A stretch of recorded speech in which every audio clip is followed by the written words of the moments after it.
খুলনা থেকে কুমিল্লা যাওয়ার সম্পূর্ণ ব্লগ আজকে আপনাদের সাথে শেয়ার করব।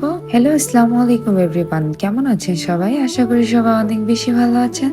আমিও আল্লাহর রহমতে এবং আপনাদের দয়ায় অনেক বেশি ভালো আছি। আপনারা যারা রেগুলার আমার ভিডিও দেখেন তারা অনেকেই জানেন যে আমি দীর্ঘ 1 মাস ধরে খুলনাতে আছি। যেহেতু সামনে ঈদ, সো শ্বশুর বাড়ি তো আসতেই হবে। আর সব থেকে বড় কথা, আমার ছোট ননদ সামিনা ও খুবই কান্নাকাটি করতেছিল যে আমি কখন আসবো। সব থেকে বড় কথা হলো আমার পুচকু ননদ আমাকে বলতেছে আমাকে ছাড়া সে ঈদ করবে না এবং সে কোনো জামাও কিনবে না। এই জন্য চেষ্টা করেছি যত তাড়াতাড়ি আসা যায় আসার জন্য। আমরা খুব সকালবেলা রওনা দিয়ে দেই খুলনা থেকে কুমিল্লার উদ্দেশ্যে। সোনারগাঁ বাস স্ট্যান্ড থেকে আমরা উঠে পড়ি আমাদের বাসে। তারপর আমাদের বাসটা ফরিদপুরে এসে একটু ব্রেক দিয়েছিল, দেন আবার আমরা চলে আসি পদ্মা ব্রিজে।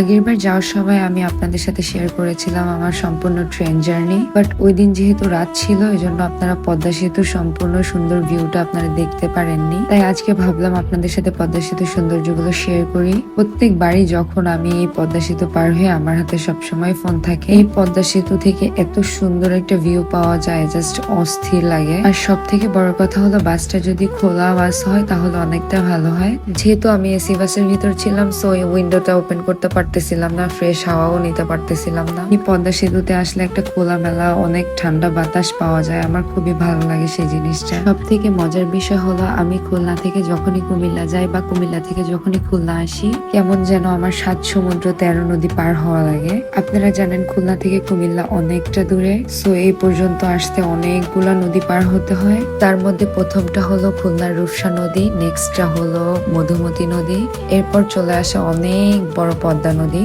এই পদ্মা সেতু যখন ছিল না তখন যে ঢাকায় বা কুমিল্লাতে আসা কতটা হ্যাসেল হতো জাস্ট এক্সপ্লেইন করা যাবে না। এতটা হ্যারাসমেন্ট হতো এখান থেকে আসতে গেলে। অলমোস্ট 4 ঘন্টা লেগে যেত ফেরি বা লঞ্চ পার হওয়ার জন্য, আর অনেক কষ্ট হতো। এখন এই পদ্মা নদী হওয়ার পরে তো একবারে কম সময় লাগে এবং জার্নিটা খুবই ভালো লাগে। রাস্তাগুলো অনেক সুন্দর। এই জন্য ছোটবেলায় আমি অনেকবার আব্বুর মুখে শুনেছি যে কুমিল্লাতে যেতে নাকি 4টা থেকে 5টা ফেরি পার হওয়া লাগতো। আর এখন কোনো ফেরি নেই, সব জায়গাতেই ব্রিজ হয়ে গিয়েছে, এই জন্য অনেকটা টাইম বেঁচে যায়। পদ্মা নদী পার হওয়ার পরে পার হতে হয় বুড়িগঙ্গা নদী। প্রতিবারই যখন বুড়িগঙ্গা নদী পার হই তখন মনে হয় এই তো সামনেই ঢাকা চলে এসেছে, জার্নিটা অর্ধেকটা কমে গেল। বুড়িগঙ্গা নদী পার হওয়ার পর আমরা নেমে পড়ি ধোলাইপাড়। ধোলাইপাড় থেকে আমরা কুমিল্লার বাসে উঠে পড়ি। এরপর দেখতে দেখতে পার হয়ে যায় মেঘনা নদী, দাউদকান্দির গোমতী নদী। সব নদীগুলো আল্লাহর রহমতে সুন্দর মতো পার হয়ে আসার পরে গৌরীপুরে আসার পরে এত পরিমাণে জ্যাম থাকে। এই গৌরীপুরের জ্যামটা যেন বাংলাদেশের সব থেকে বিখ্যাত জ্যাম আমি মনে করি, কারণ এই জায়গায় এত টাইম আমার ওয়েস্ট হয় জাস্ট ধারণার বাইরে। আর এবার তো এসে আমি অবাক হয়ে গিয়েছিলাম আর একটা বিষয় দেখে। এবার গৌরীপুরের পাশাপাশি ঈদের জন্য জ্যাম লেগেছিল করিকান্দিতে, মানে সালানশাহপুর বাজারে। আর সেদিন যেহেতু সোমবার ছিল, সো মেলাও হচ্ছিল গাউসিয়াতে, এই জন্য জ্যামটা মনে হয় আর একটু বেশিই ছিল।